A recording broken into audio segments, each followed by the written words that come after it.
let's go ahead and get started and talk about some of these Jamaican athletes who have kicked off their 2026 season indoors, but they did run the 60 meters outdoors. And of course, I'm talking about Kishane Thompson, Bryan Levell, Tia Clayton. Those are the most notable names who dipped their toes into the outdoor 60 meters this past weekend down in Jamaica, came out with some notable and some interesting results.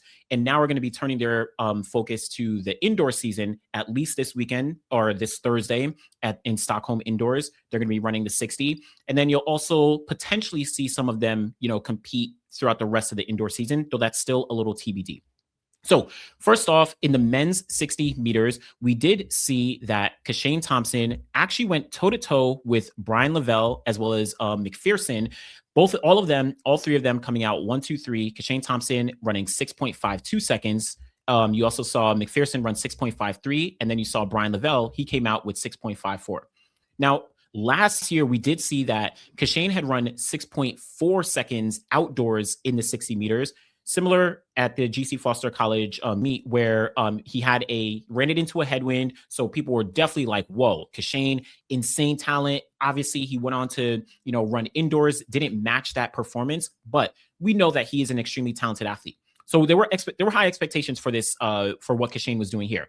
6.52, I personally think this is an interesting but not very telling result in different ways. So first off, 6.52, I think in general, this just continues what Kishane had been doing from last year. Again, he had run 6.4 outdoors. You can question whatever the performance was, but when he did get indoors, he ran 6.5 seconds, I think 6.53 out in Kazakhstan. So I think this lines up with what form he was at last year at the top of the year. So nothing too much to read about that.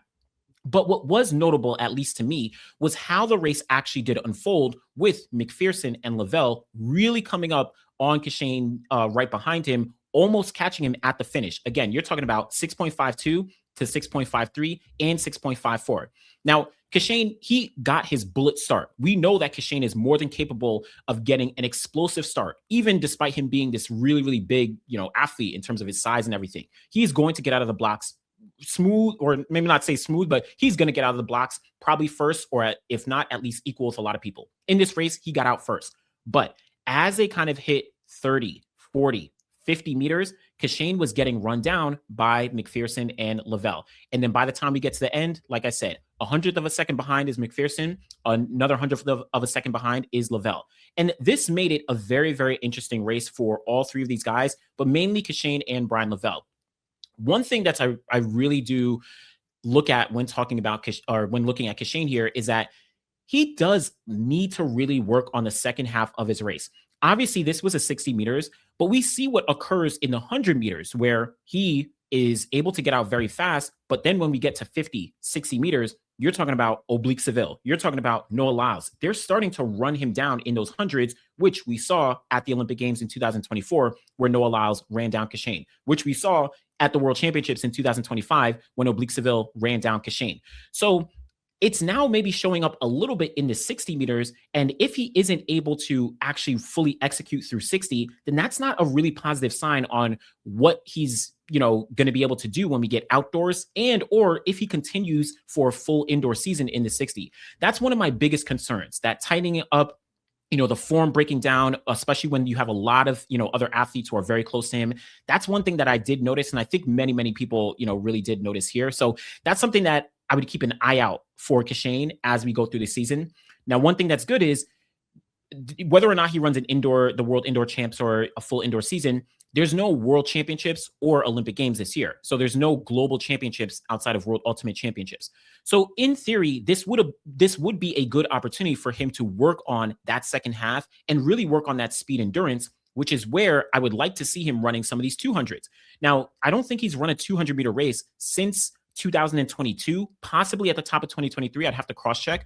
But I would really like to see Kishane run a 200 to, again, work on that speed endurance to build up that strength in the second half of 100. So we know he's going to get an explosive start, but can he maintain it so that he doesn't get caught? That's going to be the question. And if he does dip his toes into some 200s, that I think would be really, really beneficial for him. I can actually cross-check very quickly because Kishane, again, he hasn't run many 200s. Yeah, the last time he ran a 200, was in 2022. All the way back in 2022, he ran 20.92 seconds, which remains as his personal best. And he did this in April of 2022. So this is even before the Kishane Thompson that we know today existed. Like he was not Kishane Thompson, who was running, I don't even think he had broken 10 seconds. His best in 2022 was 10.21 seconds.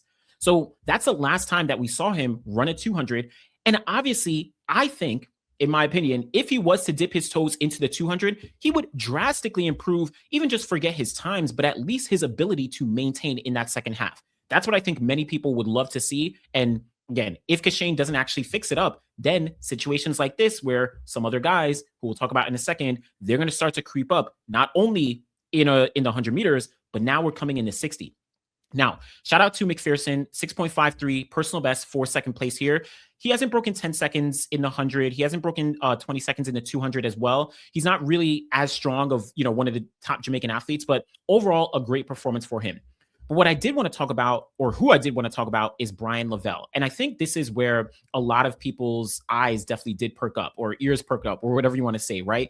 This, I think, was a very, very notable race for him.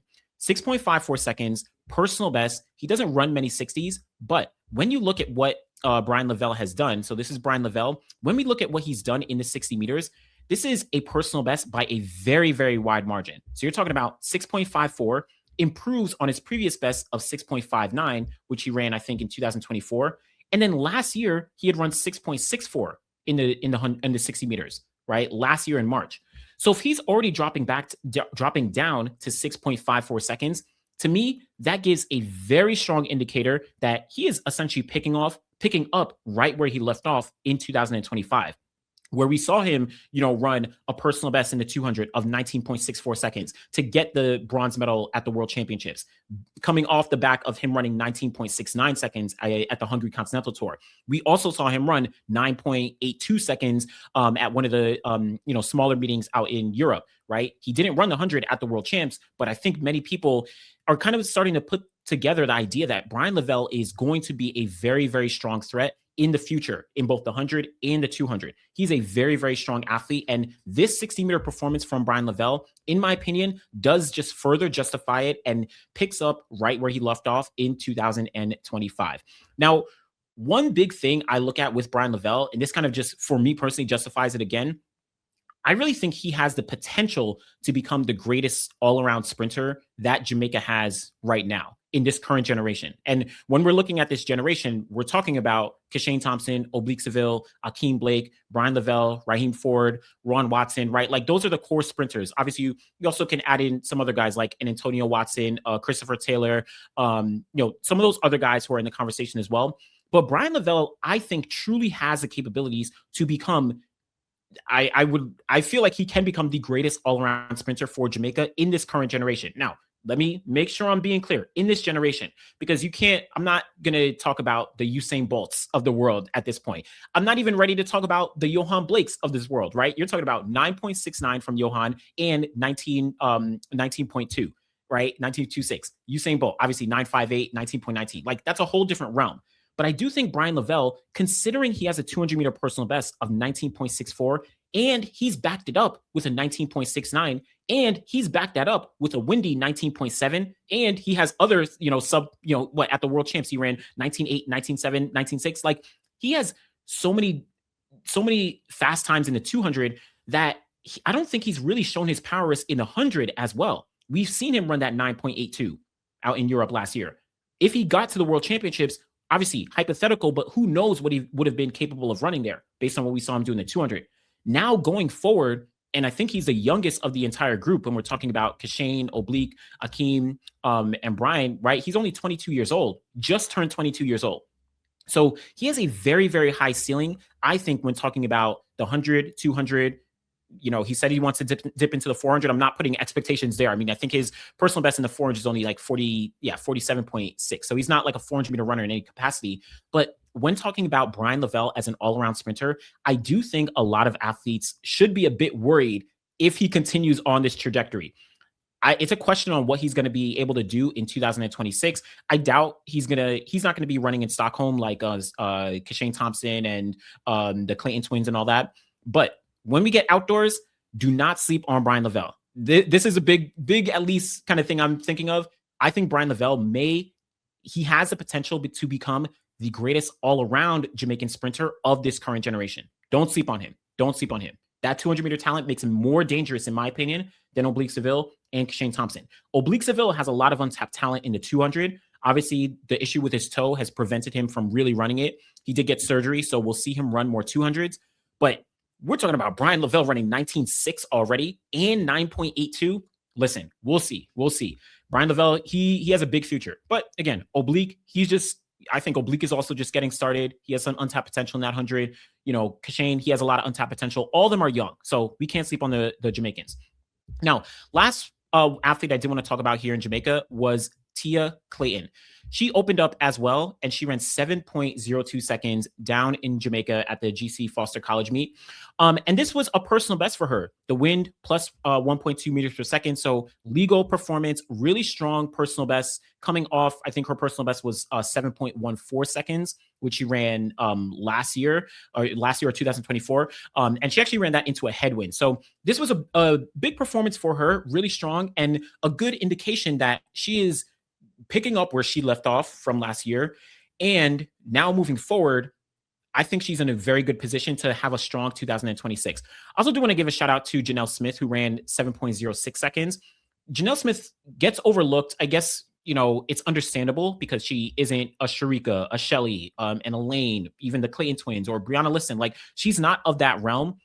But she's almost had like a kind of resurgence over the past 2 years or so. 7.06 for Janelle Smith is a personal best for her, improves on her personal best for from some time ago. I think either last year or some time ago, 2019. And last year, she ran a 100-meter personal best at the Jamaican trials. She ran 11.03 seconds. Now, she's never broken 11 seconds, but she's almost like a Jamaican vet in a sense, where 2019 was Janelle Smith's best year, where she was running 100-meter personal best. She made the Jamaican team on the relay and ran the relay that got the gold medal on the 4x1 at the World Championships in Doha. So I just want to shout out Janelle Smith. She really did put on a good performance here, and she's having a big resurgence.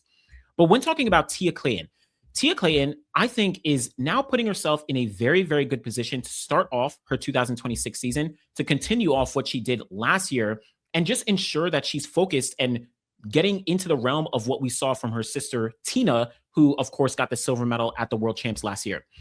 Tia Clayton, last year, in 2025, she ran her personal best. I'm going to just bring up the 100. She ran her personal best of 10.82 seconds, and she dropped that at the Jamaican trials. 2025, she did that at the Poland Diamond League. Actually, let me cross-check. Am I looking at yes, Tia Clayton. Why am I remembering that at Jamaica? Oh, yes. This is what I'm thinking of. Jamaican trials, she ran 10.86 seconds in the semifinal. So I was cross-checking. But yeah, so last year, she ran her personal best, 10.82. She ran 10.84 out in Zurich. And then at the Jamaican trials, she ran 10.86 seconds in the semifinals, but got injured and was unable to finish in the 100-meter final. I think many people would have guessed that she was on her path to potentially make that team. Hypothetical, right? But she is, I think, continuing on right where she left off with this 60-meter personal best of 7.02 at the top of 2026. I think the goal for Tia Clayton is to remain healthy. If she can remain healthy, then she can get back to that form that saw her, running those 10.8s and saw her running, very consistently on the Diamond Leagues. And when we get to 2027, she's definitely going to be a medal threat, very similar to like her sister Tina was, right? So we'll see. We've already seen Tia make the Olympic final, right? She finished sixth place in the Olympic final in 2024. She is going to be a threat. She is, one of the future top athletes when talking about the 100 meters for women's sprinting. So I'm excited to see how things do unfold for Tia Clayton. And then looking forward, in just a few days time, on Thursday, we will have the indoor meeting in Stockholm. And this is where we're going to see Tia Clayton and Tina Clayton running the 60 meters. So Tia already opened up here down in Jamaica. Tina Clayton, she'll be opening up. So this will be indoors as opposed to outdoors. So it'll be an interesting race. On all due respect, no one truly notable, when we're talking about the rest of the 60-meter field, but I think these two women are going to be the class of the field. And then when we're looking at the men's, this is where we're going to see Kishane Thompson opening up indoors to back up what he did outdoors. So this will be interesting to see. We're going to see Kishane Thompson. We're going to see Rohan Watson, and then a few others. Jeremiah Azu is in his field, world indoor champion from 2025. You have Glave. He's been a strong contender as well. Samuel Cicerelli. He's always been he's been a workhorse when talking about the Italian 4x1 and indoor. He's a European indoor champion, I think, in 2022 as well. So decent field across the board, but all eyes are of course going to be on Kishane Thompson, and then on the women's side, we're going to be looking to see what Tia and Tina Clayton are able to do. So that's Jamaicans. They're kicking off, in my opinion, 2026 on a very, very strong note. I do want to say, though, I think, in my opinion, Bryan Levell. Bryan Levell is a guy that people should look out for, not even just this year, but really into the future. He's going to be someone to really keep an eye out for. I don't know. We'll see. We'll see how it plays out, but I'm excited for the Jamaicans.